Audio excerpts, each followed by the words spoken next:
Hello again. Today I wanted to talk about what I think the future of theme parks actually looks like. Where do they go next? I mean, there's only so far you can really realistically push a roller coaster. Are we going to start seeing trackless roller coasters that fly through theme parks? No. My honest opinion on the biggest advancement in the future of theme parks is that I think it's nothing to do with the rides at all, actually. I think it should be tackling the problem of queuing. I know a lot of people that aren't theme park enthusiasts that won't want to go to a theme park just because they solely don't like the idea of waiting in queue lines. And that makes perfect sense. How is a theme park going to tackle this problem though? Because there's always going to be a large amount of people and there's always going to be a limited number of seats and a ride. So there's always going to be a backlog of people waiting to get on said ride. Well, the obvious answer is virtual queuing, which is something that's being talked about a lot leading into this year. But essentially, in theory, virtual queuing would work really well. On your phone, you would tap the ride in which you want to join the queue of, and like when you book, I guess, festival tickets, it would count down until eventually maybe like 15 minutes before you have to get on the ride, it sort of buzzes you like maybe you should head over there now because you're going to need to get on it soon. And then at your time, you go in. There might be a tiny backlog of people that have the same time slot as you, but it certainly wouldn't be waiting in a massive queue line for a very, very long time. And this is great because you'll still be waiting the same amount of time as if you're in the queue line, but you're able to do other things like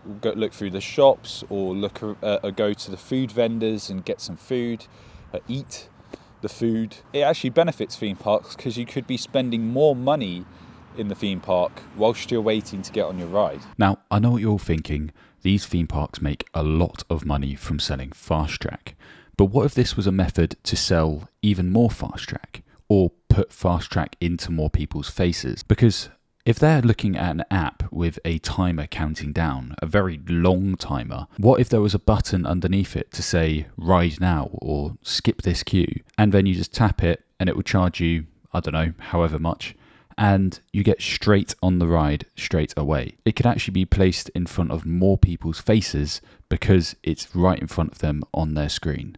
Now, there are some potential downsides, like people might forget to turn up to their time slot, which would be their own fault. It's not really a problem of the theme park, it's your own fault if you don't show up to the ride. Another thing is that theme parks already have this massive infrastructure of built queue lines that weave all the way around everywhere. So they would kind of be doing out with all of that because the queues are never going to be big enough to fill all of that queue line anymore if everyone's queuing virtually on their phones. But if the whole queue line is going virtual, then what happens to things like the wrap system? Well, the wrap system, as far as I'm aware, is currently already like virtual queuing but in reverse. So you walk into a ride and they sign your card, and for however long the queue line is, you are timed out from going on another ride. I think the wrap system is fantastic because it allows people who aren't able to stand in queue lines for long periods of time to get straight onto a ride. Now, there is the situation that's happened quite a lot where people have abused the wrap system, which then actually makes the wrap queue so long that it can often take as long as the main queue, which is really sad to hear because there's people that actually need that wrap queue because they are unable to stand for long periods of time in a queue line. Yet the wrap system is so abused sometimes that obviously there's long waiting times for wrap. That's not cool. But with virtual queuing, this shouldn't be an issue anymore because essentially there's no reason for them to want to abuse the wrap system. You can just wait virtually and get straight on a ride without having to queue in real life. I'm probably really overexposed right now from the sun, but I can't lie. I'm really liking it because I'm freezing cold. So there you go, that's my thoughts. That would be the biggest future change to theme parks that, one, is realistic. I'm not sat here saying the future of theme parks is flying roller coasters, even though I did say that at the start. There might need to be extra infrastructure around a theme park to cope with more people not in queue lines. I don't know if they need more benches for people to sit on. If you think about it, at a theme park, the vast majority of people in the theme park are stood in queue lines already, or walking in between rides to then join another queue.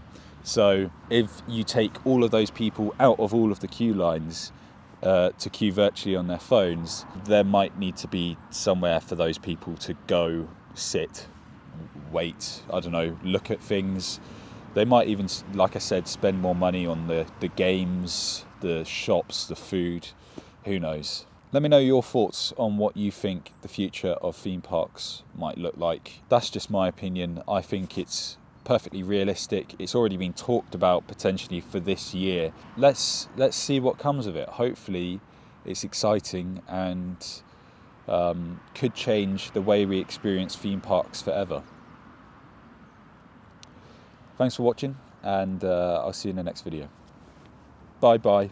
Oh, and subscribe.